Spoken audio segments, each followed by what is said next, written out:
कि यदि आपके जीवन में दुख है तो उस दुख में भी आपको रोना नहीं है, हंसना है। क्यों हंसना है? अरे हंसना इसलिए है क्योंकि हंसता हुआ भक्त भगवान को प्यारा लगता है, रोता हुआ भक्त भगवान को अच्छा नहीं लगता, इसलिए हंसते रहा करो। हाँ, कभी रोना है तो भगवान की याद में रोया करो। इसलिए नहीं रोना कि मैं गरीब हूं, इसलिए रोना है कि हे प्रभु आपका दर्शन नहीं हुआ। दोनों बातें अलग हो गई ना।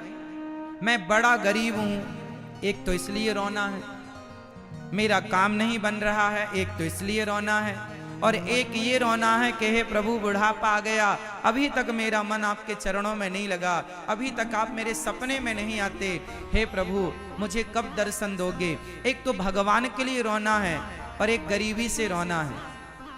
तो गरीबी आए तो रोना मत, रोना तो सिर्फ भगवान के लिए। सपना देखो तो केवल भगवान का देखो।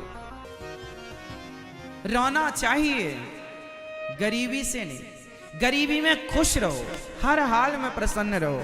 एक मैया वृंदावन गई, वहां गोपाल जी खरीदने लग गई। अरे भैया जरा हमें ये वाले गोपाल जी दे दो, लड्डू गोपाल जी।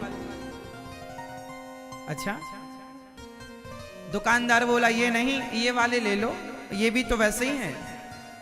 बोले नहीं, हमें ये वाले नहीं चाहिए, वो वाले चाहिए। क्यों? क्योंकि उनमें मुस्कुराहट है, वो मुस्कुरा ज्यादा रहे हैं, वो मुस्कुरा रहे हैं। दुकानदार ने वही दिया।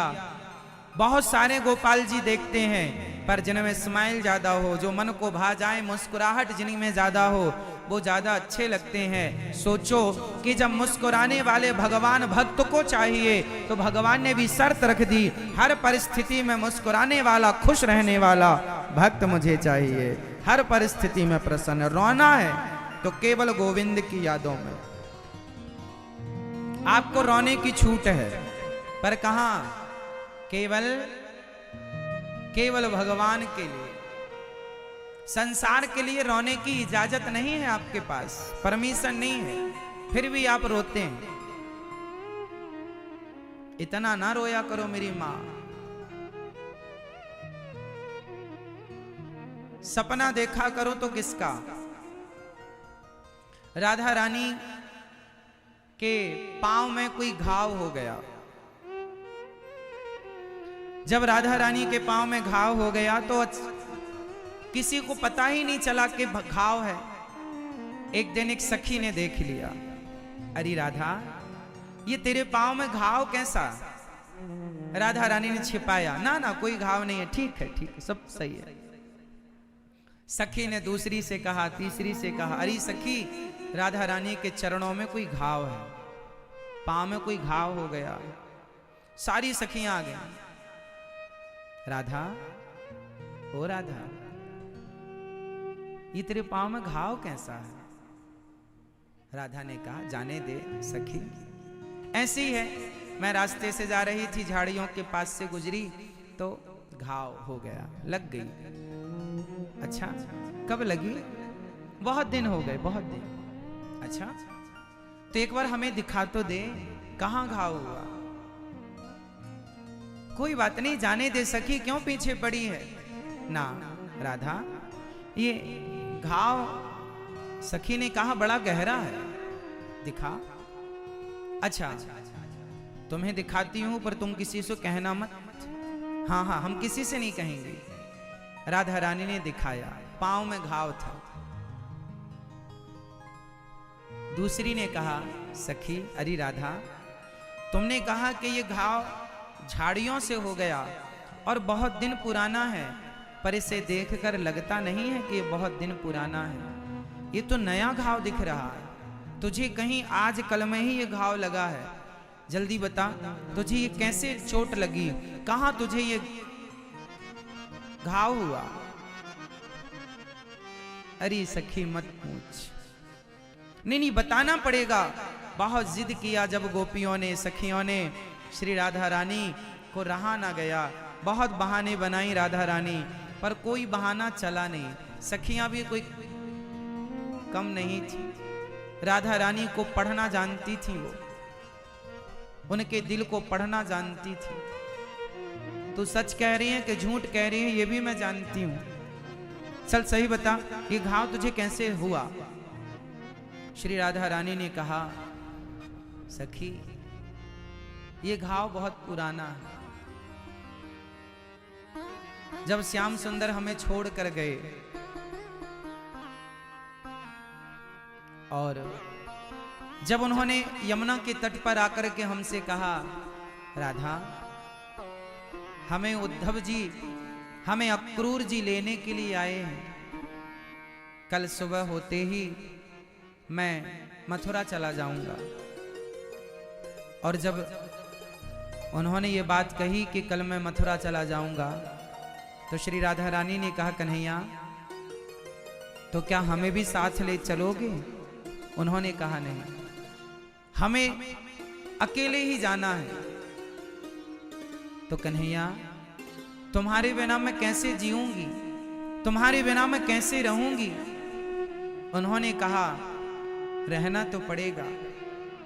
जब मैंने ये सोचा कि मुझे कृष्ण के बिना रहना पड़ेगा, तो मैं कृष्ण के बिना रहूंगी, ये सोचकर मैं गिर पड़ी। और जब गिरी तो मेरे पांव में बगल में पड़ा पत्थर चुभ गया। श्याम सुंदर ने उठाया और वो पत्थर से घाव हो गया मेरे पांव में। श्याम सुंदर ने संभाला, उन्होंने उस घाव को साफ किया, दवाई लगाई। जब सुबह हुई और कन्हैया छोड़कर चले गए, और उनके प्रेम में जब मैं डूबती हूं तो वो मेरे ख्वाबों में, वो मेरे सपनों में आते हैं और सपने में आकर पूछते हैं राधा रानी से, अरे राधा तेरा दर्द कैसा है, तेरा घाव कैसा है, कम हुआ? ला मैं इसकी पट्टी कर देता हूं। तो कन्हैया आते हैं सपने में और वो दवाई लगाते हैं, वो मुझे स्पर्श करते हैं, बड़ा अच्छा लगता है। उस घाव में वो दवाई लगाकर चले जाते हैं। एक सखी ने कहा, री सखी कन्हैया को गए तो वर्षों हो गए, सालों से तेरा घाव नहीं भरा जरा सा? राधा रानी ने कहा, घाव तो कब का भर जाता, मैं स्वयं इस घाव को भरने ही नहीं देती। रात को कन्हैया सपने में मलहम लगाकर जाते हैं, सवेरे मैं अपनी उंगली से उसे फिर ताजा कर देती हूं, फिर उसे मैं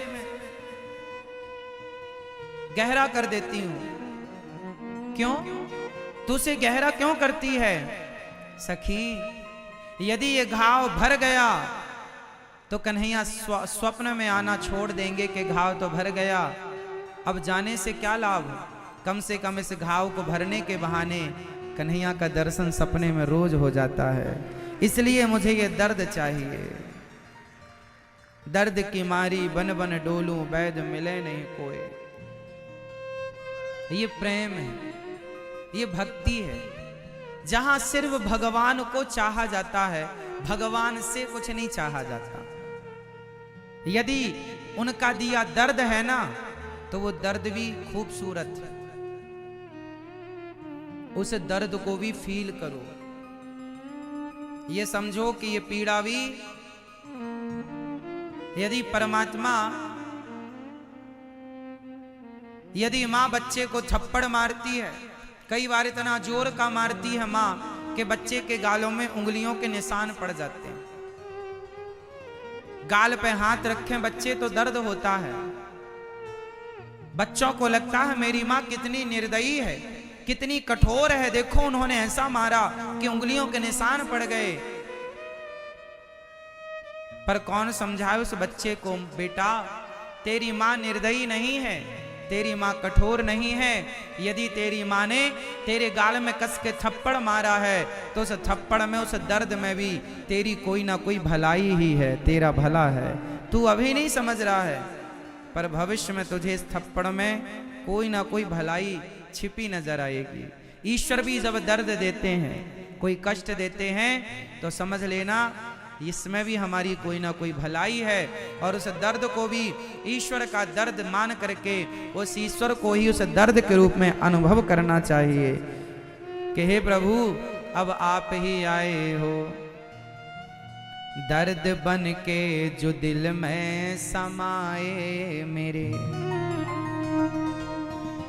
दर्द बन के जो दिल में समाए मेरे, अब निकल के न जाने का वादा करो।